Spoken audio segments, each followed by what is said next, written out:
Ang bansang minsang naging bayan ng Diyos, no, nung unang panahon mga tol, na tinulungan para magtagumpay, mapabagsak ang mga kaaway mga tol. Eto, dumaranas ulit ng kaguluhan mga kapatid, no?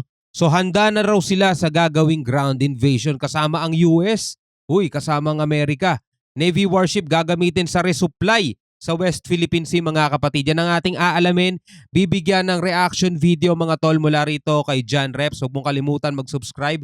Nakalagay po ang link sa ibaba. At kung bago ka pa lamang dito at gusto mo yung mga ganitong klaseng commentary and reaction video sa mga kaganapan, sa mga current events ngayon, sa mga history, mystery na nangyayari dito sa ating mundo, huwag mong kalimutan mag-subscribe. Click mo na rin ang notification bell para ma-notify ka pag may mga bago tayong reaction and commentary na tulad nito. Huwag na natin patagalin pa. Total, wala na rin naman tayong hinihintay na. Panoorin na natin to mga tol.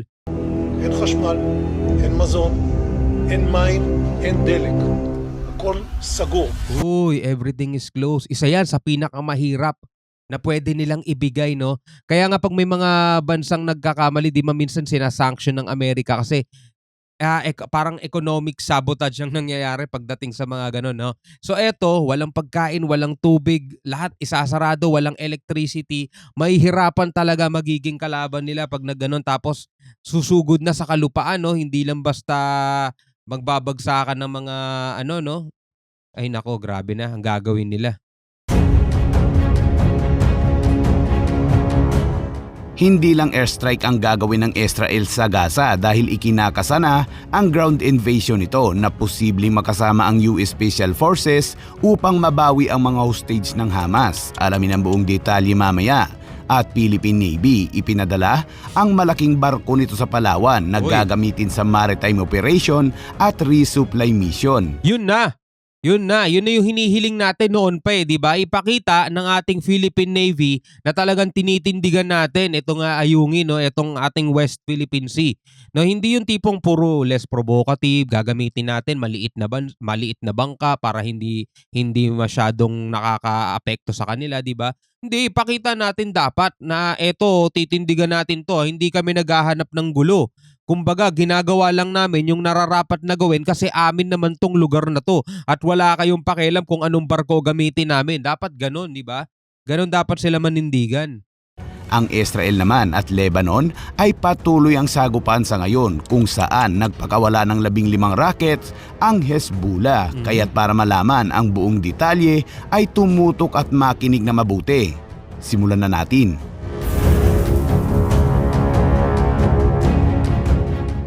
Dalawang target area sa Gaza ang binomba ng Israel sa magdamagang airstrike. Kabilang sa mga pinasabog ang bahay ng isang commander ng Al-Qassam Brigade ng Hamas na si Mohammed Deif.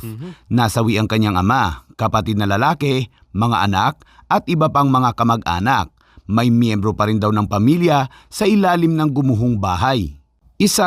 May nagsasabi na binabawi lang daw ng Hamas ang dapat na sa kanila kasi masyado na daw inuukupa at kinukupkop, sinasakop ng Israel. Nakaka-relate tayo sa ganung pangyayari mga tol dahil nararanasan din ng Pilipinas yan sa mga gustong manakop na bansa mga kapatid, no? Pero ang tanong, tama ba yung naging pamamaraan nila mga kapatid? Yun ang tanong tama ba yung naging pamamaraan nila? Ano ba ang pinakadapat na dapat nilang gawin? No, halimbawa na lang sa atin mga tol, no, bad trip na tayo sa ginagawa ng mga Chekwa, di ba? Nararapat ba na lahat dahil nga sa kabad tripan natin, nararapat ba na yung mga citizen nila na nandirito sa Pilipinas ang pag-initan natin? Di ba parang mali? Di ba yung tipong aatak ka na galawang hindi makatao, di ba? Ikaw, ano sa tingin mo? Yung tipong mga mamamayan nila bibihagin dito, sasabihin natin sa bansang China, kapag di kayo tumigil, masasaktan ng mga kalahi nyo rito sa Pilipinas. Pwede ba yun? Di ba pangit? Ang pangit tignan mga tol. So tuloy natin. Gawa ang ground invasion upang mabawi ang maraming hostage kabilang ang mga Amerikano, Israeli at iba pang mga lahi na dinukot ng Hamas. Nagpadala ang Amerika ng US Special Forces na posible umano makasama ng Israel Defense Forces upang mabawi ang mga dinukot ng Hamas. Pero nagbabala ang Syria at Iran na sasali sila sa gulo kung tutulong ang Amerika sa Israel. Ang Amerika naman ay hindi natinag sa mga babala at patuloy itong nagpadala ng mga bala at military equipment sa Israel. Ipinag-utos naman ni Israel Defense Ministry na si Yoav Gallant na putulin ng Israel ang pag-supply sa Gaza ng pagkain, tubig at kuryente. אנחנו מטילים מצור מוחלט על העיר עזה. אין חשמל, אין מזון, אין מים, אין דלק. הכל סגור. אנחנו נלחמים בחיות אדם ואנחנו נוהגים בהתאם. Kaya naman ang mga Palestinian ay nakacharge na lamang sa mga baterya ng sasakyan. Wala na silang electricity. Parang we are fighting human animal, sabi ganun. Mga animal na ang tingin nila sa mga to. Patuloy na pinaghahandaan ang isasagawang ground invasion sa Gaza. Nasa 35 batalyon ng sundalo ang itatalaga sa mga border ng Israel sa Gaza. Sa isang national address, sinabi ni Prime Minister Benjamin Netanyahu na isang pagkakamali ng Hamas ang pag-atake sa Israel noong Sabado. Anya, nagsisimula pa lamang ang Israel sa pagganti nito kasabay ang pagtiyak na gagawin ang lahat para mabawi ang mga hostage. Muling nagpalipad ng mga rockets ang Hamas mula sa Gaza at pinuntirya ang Askelon sa Israel.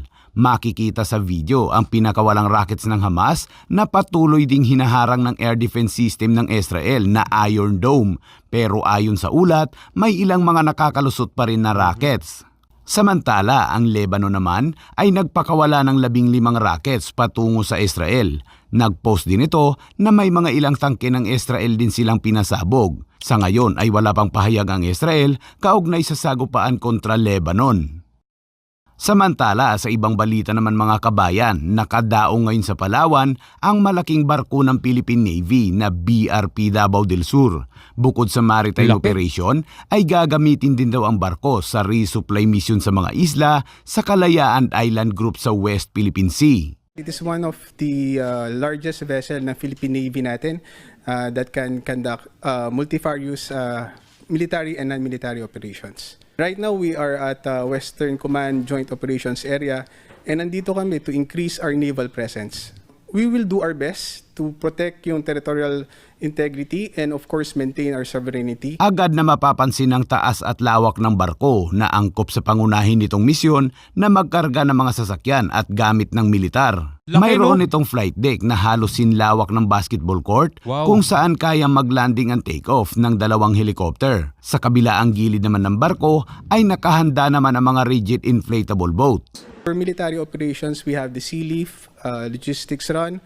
We can conduct amphibious operations. We can conduct humanitarian assistance and disaster response, search and rescue, surveillance and reconnaissance. We could also conduct flight operations. Ayon sa Philippine Navy, malaking tulong ang BRP Davao del Sur para bantayan ang ating exclusive economic zone sa West Philippine Sea. Sa mga hamong kinakaharap sa West Philippine Sea, malaking bagay din daw kung madaragdagan pa ang mga barko ng Philippine Navy na Malaking bagay talaga no kung gagamitin ng Philippine Navy at hindi siya pang display lang. Ang problema kasi mula rin naman sa mga salita ng mga general nila, di ba?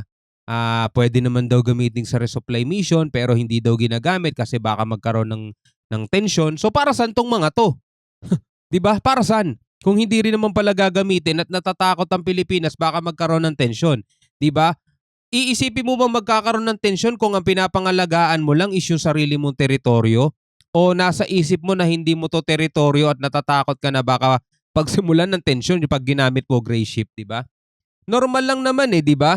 Na halimbawa sa isang bakuran mo magpapagala-gala ka diyan ng mga sundalo mo kasi nga pinoprotektahan mo soberanya mo para hindi ka masakop ng ibang mga mananakop eh. So dapat yun din no? Yun din ang ginagawa ng Pilipinas eh. So kung madadagdagan, etong mga gray ship natin, madadagdagan yung mga assets natin at gagamitin talaga no para sa pagpapatrolya, para sa pagbabantay ng ating soberanya, ay malaking tulong talaga. Pero kung nakaparada lang sila doon at ang ginagamit natin is mga maliliit na barko lang para less provocative daw.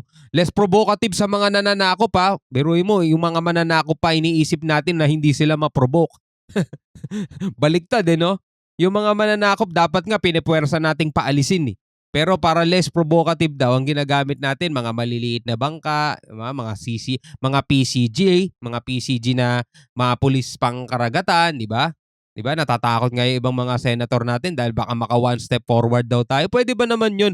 Dapat nga talaga 3 step forward pa tayo eh. Pag may papasok sa atin na mga ibang lahi na balak sakupin yung ating mga mga isla, balak sakupin yung tawag dito, yung mga teritoryo natin, dapat agresibo tayong paalisin sila eh, di ba? Ganun dapat yung ginagawa natin kasi sa ibang bansa ganun ang ginagawa eh. Bakit sa Pilipinas hindi natin magawa?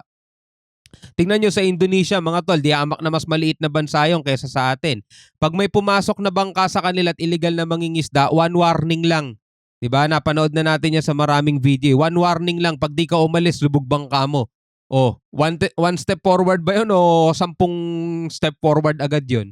'Di ba? Ganun din sa Japan. Nung may pumasok na barko ng China sa kanila, 'di ba?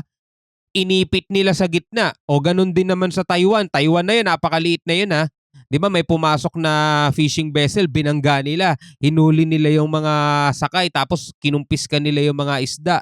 Ganun dapat sila kaagresibo sa pagbabantay ng mga nasasakupan nila eh sa atin. Iniisip pa natin na baka napoprovoke natin yung mga nananakop eh, no? Tayo pa nag-iisip nun eh. Tayo pa yung umaatras, tayo pa yung parang wag na nating gamitin yan, baka magkaroon ng tensyon. Parang ganun pa eh, di ba? Baliktad eh.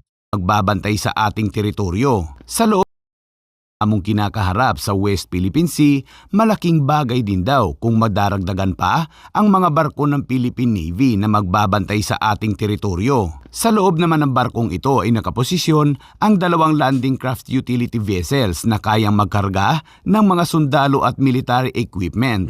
Mayroon din itong amphibious assault vehicle na pwedeng tumakbo sa lupa at sa dagat na swak sa mga tropa ng Philippine Marine Corps.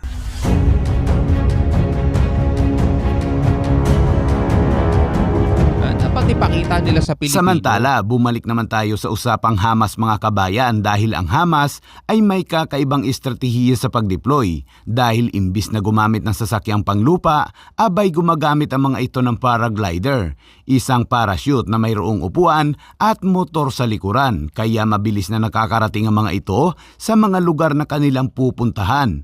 Yun nga lang, ang isang ito ay sa malayo ata nakatingin kaya't sumabit ito sa poste ng kuryente. Yun lang.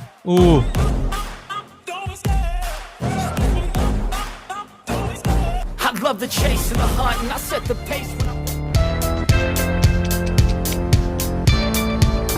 Very true. Naku po, mga sinasabi nito. Alright mga kapatid, bilang isang Pilipino at bilang isang mamamayan dito sa ating daigdig, ano ang masasabi mo sa mga balitang napanood natin mga tol? Lagi nating ipag-pray na sana mahinto na to, na sana tumigil na, sana ay magkaroon ng kapayapaan. At medyo malayo tayo, hindi pala medyo, malayo tayo no, sa lugar na to, pero sana wag mangyari yan dito sa ating bansang Pilipinas. Alright, maraming salamat sa panonood. Hanggang sa muli, ako nga pala si Shobal D. Peace out.